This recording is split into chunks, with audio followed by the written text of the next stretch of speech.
تو دیکھیں کہ آج قرآن مجید کے اوپر جو اعتراضات ہو رہے ہیں، جو دین کے بارے میں کچھ جانتے ہی نہیں،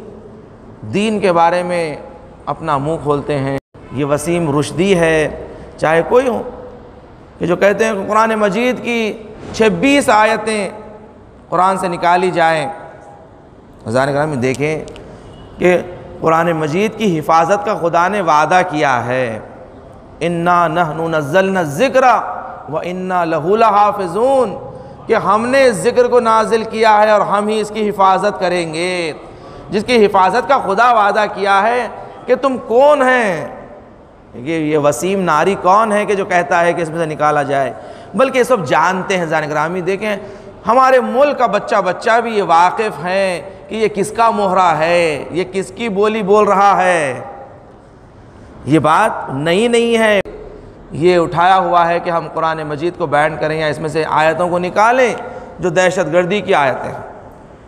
کہ تم کیا سمجھتے ہو قرآن مجید کو؟ قرآن مجید ہدایت کی کتاب ہے، یہ ہدایت کی کتاب ہے۔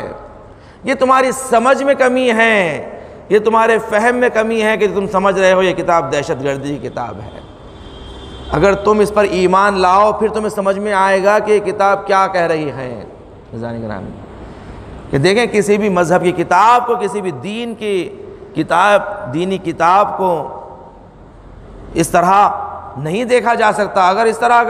اس کا راستہ اگر کھول دیا جائے تو پھر ہر مذہب دوسرے مذہب کی کتاب پر دہشت گردی کا الزام لگائے گا، کہے گا کہ خود تمہاری کتاب میں بھی بہت ساری باتیں دہشت گردی،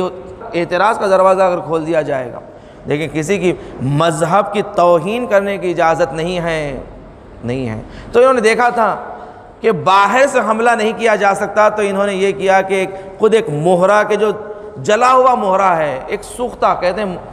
یعنی کہ جو مہرہ اب جل گیا ہے، بیکار ہو گیا ہے، اب انہوں نے اس مہرے کو استعمال کرنے کے لیے کہ ایک ایسا استعمال کیا جائے کہ مسلمانوں میں غضب اور ان کے جذبات کو ٹھیس پہنچائی جائے، اور اس کے بعد کوئی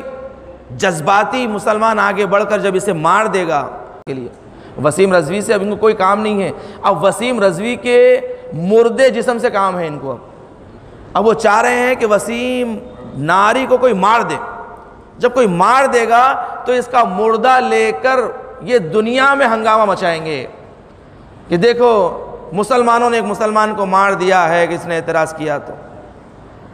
اب اسے سلمان رشدی جیسا اس کی حفاظت کرنے والی ہماری مملکت نہیں ہے، بلکہ اس کے مردے سے انہیں کام ہے، اس کے مردے سے انہیں کام ہے۔ اس لیے کہا گیا ہے کہ دیکھو مسلمانوں کو جذباتی ہونے کی ضرورت نہیں ہے۔ اس نے خود اپنے لیے عذاب کو سوال کر لیا ہے، سأل سائل بعذاب واقع، کہ جو بھی آیات الہی کے خلاف کھڑا ہوتا ہے،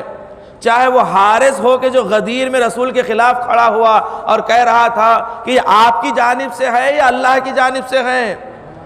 اور عذاب کو اس نے اللہ سے مانگا تھا، تو یہ بھی عذاب کو خود اللہ سے مانگ رہا ہے، خود عذاب، اور خود اس پر الہی عذاب نازل ہوگا۔ اور جس طرح اس نے کہا تھا کہ کرونا وائرس میں جسم کو دفن نہ کریں، اسے جلا دیا جائے، اور دیکھیں کہ اس کے بھی جسم کو جلایا جائے گا، کوئی مسلمان اپنے قبرستان میں دفن کرنے بھی نہیں دے گا اسے۔ اب کس زندہ رہنے سے انہیں کوئی فائدہ نہیں ہے۔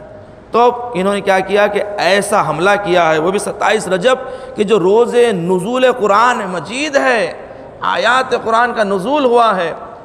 اس وقت جو ہے یہ جا کر کہتا ہے کہ 26 آیتوں کو قرآن مجید سے نکالا جائے۔ حضرات گرامی کہ یہ تو ان کے وہ عملیات ہے کہ جو قرآن میں پروردگار کہہ رہا ہے کہ یہ چاہتے ہیں کہ اپنے ہونٹوں سے اللہ کے نور کو بجھا دیں،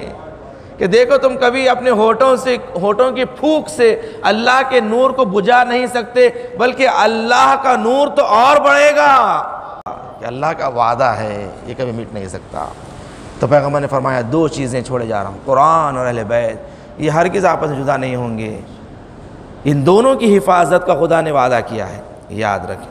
کہ اللہ نے دونوں کی حفاظت کر، جس طرح امام وقت کو اللہ نے محفوظ رکھا ہے،